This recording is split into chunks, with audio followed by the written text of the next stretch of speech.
there's a lot of work to be done on what we're going to do and how we're going to do it. But the only way we're going to do that is through education, through training, and through data. So you as the executive director, 20 years from now, city of Alice, Texas, Jim Wells County, what is your vision? What mark do you want to leave? Well, I want to leave, you always want to leave something better than what it was. I think that if our planning is right, I think that if we think of not what's going to happen tomorrow, but what's going to happen the 10 to 20 years from now, we think that it's important that we provide that training, that education to our leaders of tomorrow.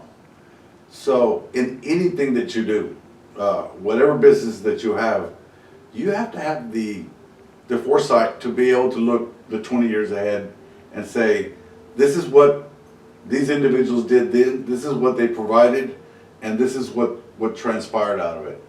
So we have to be very strategic, and we have to understand that it's not a short-range plan, it's a long-range plan. And I think with the leaders that we have, I've been very pleased with our mayor, with our county judge, and all our elected officials, where we're coming together and understanding that. We're seeing that it's not just one individual that puts this together, it's a group and a team that make it what it is. So we're developing our team, we're visiting, we're constantly understanding, looking at information that's coming in and working with it.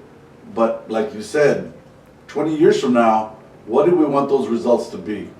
So I think we're in a great position to be able to do that because of the people that are involved, because of the community and how close-knit we are. And when 3 or 4 years ago, we took a real big hit with jobs in Alice, Texas. Our oil economy was doing good, like we talked a little bit earlier. Yeah. You know, everybody's got jobs, we're all making 6 figures, everybody's buying homes, and all of a sudden the bottom fell out from one day to the next, so to speak. We don't want to be in that position anymore. We want to be able to understand and show that our workforce is different, our workforce is diversified. I'm not saying that I don't want oilfield, I think oilfield is great. They've provided with us with a lot of really good benefits, and it's helped a lot of people along the way that we're thankful and grateful for. But we know we need to move on. We know we need to do something different. So what kind of conversations have you and your board been having for life after the Eagle Ford? Basically, like we've been talking a little while ago, what can we do to bring something different that we can look at for 20 years from now on how we changed our mindset, how we changed our philosophy of what Alice should be in the future. So I'm pretty excited about it because it's something that we're tackling with, something that we're seeing from a different perspective, and I'm optimistic that the people of the community are looking at that as well. So tell me about the Alice-Jim Wells EDC. First off, how is it funded? It was funded through the city and through the county. Those funds that are coming in were used to supplement the EDC as we speak today. We've not used any of those monies here recently, within the last 2 or 3 years.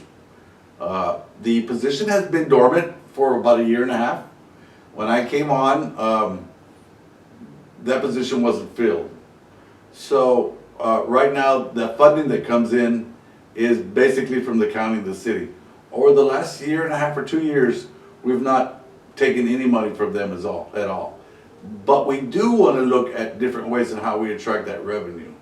We think that there's opportunities with different types of companies, whether it be through an engineering firm, whether it be through utilities, that will contribute to our fund to help expand growth, whether it be through the housing industry, whether it be through many types of growth areas that we feel beneficial for Alice-Jim Wells County. So do you benefit from sales tax or no? Sales tax that comes into the city and to the county is in their budget. Okay. They allocate monies from their budget into that. The county's the one that's been participating more. The city provides us with office space in City Hall. They provide us indirectly with different types of resources to help get information that we need to disseminate to attract a new company. So we have some in kind and we have some actual monies that come in through the county level. Does the EDC have a website or a way that people can find out more? We are actually currently working, now that you bring that up, we're actually currently bringing up our website. There was no website up until about 2 months ago. Oh, wow. We have a preliminary website that we're actually working on. We're getting with 2 different companies to try to bring our website up to where we need to. Are you ready to release that address or not yet? Not quite yet, not quite yet. Okay. But I do have an email address. That's Larry Martinez at jwcedc.org. Larry Martinez at jwcedc.org. That's correct. Okay. Larry, thank you for coming by Thank you, Will, for and having telling me. me about Jim Wells and Alice. Sounds like you guys are making some moves. We're making some moves. We'd like to invite anybody that would like to come out and take a look at us. Take a look at the opportunities. We have land available. We have a railroad that goes right through our town that's beneficial for transportation needs. So give me a holler. Come by the office at City Hall. Let's visit and we can help you. We'd be more than glad to do it. Thank you. Thank you, sir.